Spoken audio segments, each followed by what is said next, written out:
အားလုံးပဲမင်္ဂလာပါဗျာဒီ blog နဲ့ကြိုဆိုလိုက်ပါတယ်ဒီနေ့ဗီဒီယိုလေးမှာတော့ဒီ Istanbul မှာရှိတဲ့အာရှတိုက်ဘက်ခြမ်းက Naga Touch ပဲဆိုတဲ့ National Garden ကိုခေါ်ဆောင်သွားမှာဖြစ်ပါတယ်ကျွန်တော်ပထမဆုံး DT1 နဲ့ Bishi တက်ကိုကာစီမှာဖြစ်ပါတယ်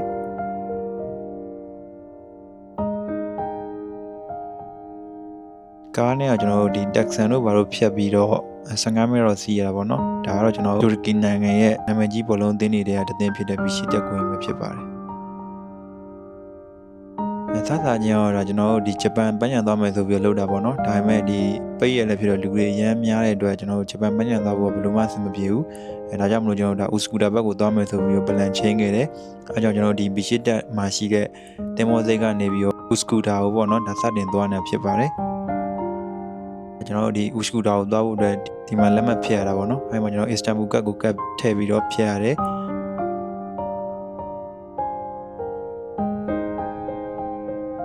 ဒါတော့ကျွန်တော် Uskudar ဘက်ကိုသွားရင်စီမတင်မောပဲဖြစ်ပါတယ်ဒီတင်မောမှာကျွန်တော်ဒီအောက်ထပ်နဲ့ဘော်တက်ဆိုနှစ်ထပ်ရှိပေါ့နော်အဲမှာကျွန်တော်တို့ဒီ boss red ရေးတဲ့ကြားရဲ့အလားပါတွေကိုခံစားခြင်းတဲ့အတွက်ဒါကျွန်တော်တို့ဒုတိယထပ်ကနေစီမှာဖြစ်ပါတယ်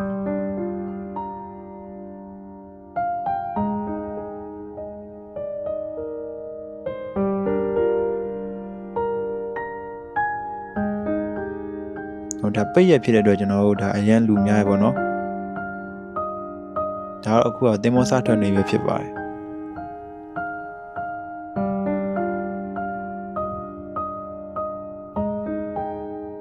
ကျွန်တော်အခုမြင်တွေ့နေတဲ့တရားကတော့ဒီအာရှတိုက်ဘက်ခြမ်းနဲ့ဥရောပတိုက်ဘက်ခြမ်းကိုဆက်သွယ်ပေးထားတဲ့ဒါ Istanbul ရဲ့တရား3သင်းနဲ့တစ်သင်းပဲဖြစ်ပါတယ်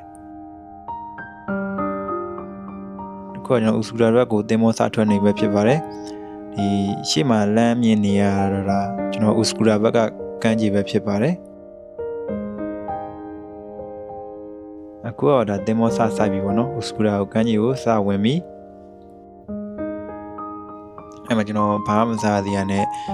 ဒီတူရကီစားစရာဝယ်တယ်ပေါ့နော်အဲ့မှာစားစရာဝယ်တယ်နောက်ပြီးရေတို့ဘာတို့ဝယ်တယ်ပေါ့ဗျာကျွန်တော်နေပြီးဆက်လာခဲ့တယ်အဲ့တင်မောစိတ်ရဲ့ဆက်သွားမယ်ဆိုရင်ကျွန်တော်ဒီကားဂိတ်တွေရှိပေါ့နော်ကားဂိတ်တွေမှာကျွန်တော်တို့15နံပါတ်ပါတဲ့ဘယ်ကားအောင်မဆိုပေါ့ကျွန်တော်စီးမယ်ဆိုရင်ဒါကျွန်တော်သွားမယ်ဒါပန်းညံကိုရောက်မှာပဲဖြစ်ပါတယ်ကျွန်တော်ဒီမှာလဲကားတန်းနေရတယ်ဗျဒါပေမဲ့ဒီမှာကားအများကြီးရှိတဲ့အတွက်ကျွန်တော်တို့အဲ့လောက်ကြီးဒုက္ခမြောက်ပေါ့နော်ဒီမှာကျွန်တော်တို့ဒါခုံရသွားတယ်15ပါရဲ့ဘယ်ကားနံပါတ်ကိုမဆိုစီးလို့ရပါပေါ့နော်အဲ့ဒါနေတော့9မှတ်တိုင်လောက်မောင်းပြီးရတယ်ကျွန်တော်ဒီ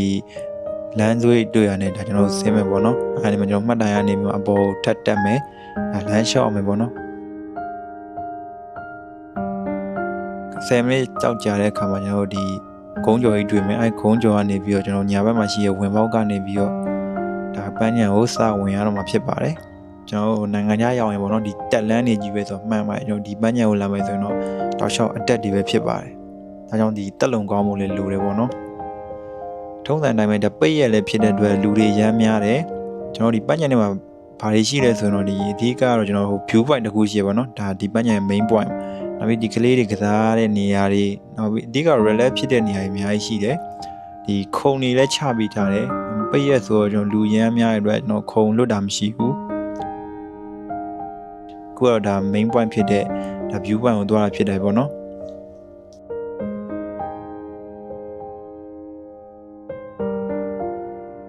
သူရဲ့ဒီ view point main ကဘာလဲဆိုရင်တော့ဒီအာရှတိုက်နဲ့ဥရောပတိုက်ကိုဒါဆက်သွယ်ပေးထားရပေါ့နော် Istanbul ရဲ့တရားကြီးပေါ့အဲ့တရားကြီးကိုနောက်ခံထားပြီးတော့ဓာတ်ပုံတွေရိုက်ကြများတယ်ဟုတ်ပါဒီတရားကြီးကလည်းတော်တော်ကြီးကြီးပေါ့နော်ကျွန်တော်ကားလေးဆိုတာတေးသေးလေးပဲမြင်ရတယ်အရန်လဲဒီနေဝင်ကြီးဆိုအရန်လဲလှတယ်ပေါ့နော်ဒါတော့ကျွန်တော်ပန်းညံထဲမှာရှိရတာမမ်းမိတ်ရေတကုံလေးပေါ့နော်မမ်းမိတ်ရေတကုံဆိုမဲ့တော့တော်တော်လဲလှတယ်ဒီရေတံနေကြားတဲ့အခါမှာကျွန်တော် relax အရန်ဖြစ်တယ်ဒါလည်းကျွန်တော်ဒီရေတကုံရဲ့အောက်ကနေပြီးတော့ရိုက်တဲ့နေရာပေါ့နော်ဓာတ်ပုံရိုက်ရင်လှတဲ့နေရာလေးကိုဒါကျွန်တော်ရိုက်ပြထားဖြစ်ပါတယ်အဲ့လိုနဲ့ဒီညနေလဲစောင်းပြီဆိုတော့ကျွန်တော်လမ်းလျှောက်ပြီးတော့ပြန်မှုတော့ကားမတိုင်စီကိုသွားပြီပေါ့ဗျာ